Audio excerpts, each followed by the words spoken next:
السلام علیکم ورحمۃ اللہ وبرکاتہ۔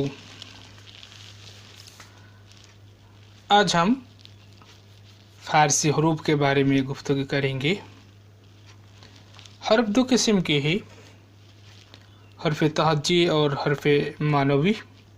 حروف معنوی وہ ہے جو اسم اور فعل سے مل کر کسی معنی کا فائدہ دے، اور حروف معنوی کی چند قسمیں ہیں: حروف جر، حروف استفہام، حروف ایجاب، حروف شرط وغیرہ وغیرہ۔ حروف جر وہ حروف ہے جو اسم پر داخل ہو کر فعل کے معنی کو اسم تک پہنچاتے ہیں۔ فارسی میں حروف جر یہ ہے: بر، بر اس کا معنی ہے پر۔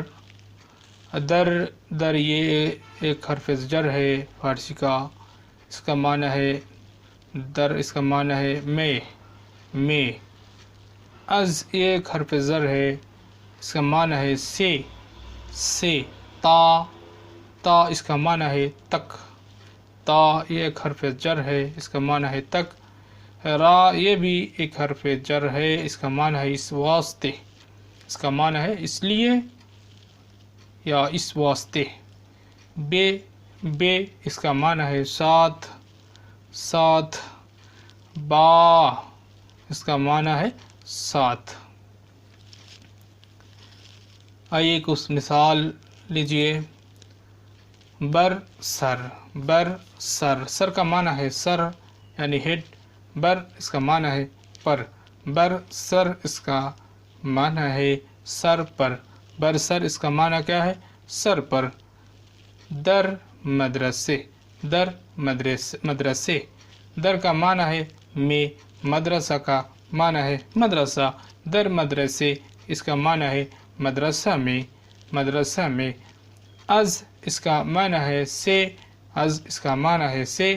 صبح اس کا معنی ہے صبح، از صبح اس کا معنی ہے صبح سے، از صبح اس کا معنی کیا ہے؟ صبح سے۔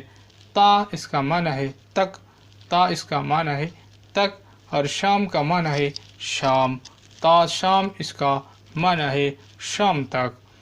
او اس کا معنی ہے وہ، اس، وہ، اس۔ را اس کا معنی ہے اس واسطے۔ اورا اس کا معنی ہے اس کے لیے، اورا اس کا معنی کیا ہے؟ اس کے لیے، اورا کا معنی ہے اس کے لیے۔ بے، بے اس کا معنی ہے ساتھ، بے کا معنی ہے ساتھ، اور مسجد اس کا معنی ہے مسجد۔ بے مسجد اس کا معنی ہے مسجد کے ساتھ، مسجد کے ساتھ۔ با اس کا معنی بھی ساتھ ہے، من اس کا معنی ہے میں۔ بامن اس کا معنی ہے میرے ساتھ، بامن اس کا معنی ہے میرے ساتھ۔ آج کے لیے اتنا ہی کافی ہے۔ السلام علیکم ورحمۃ اللہ وبرکاتہ۔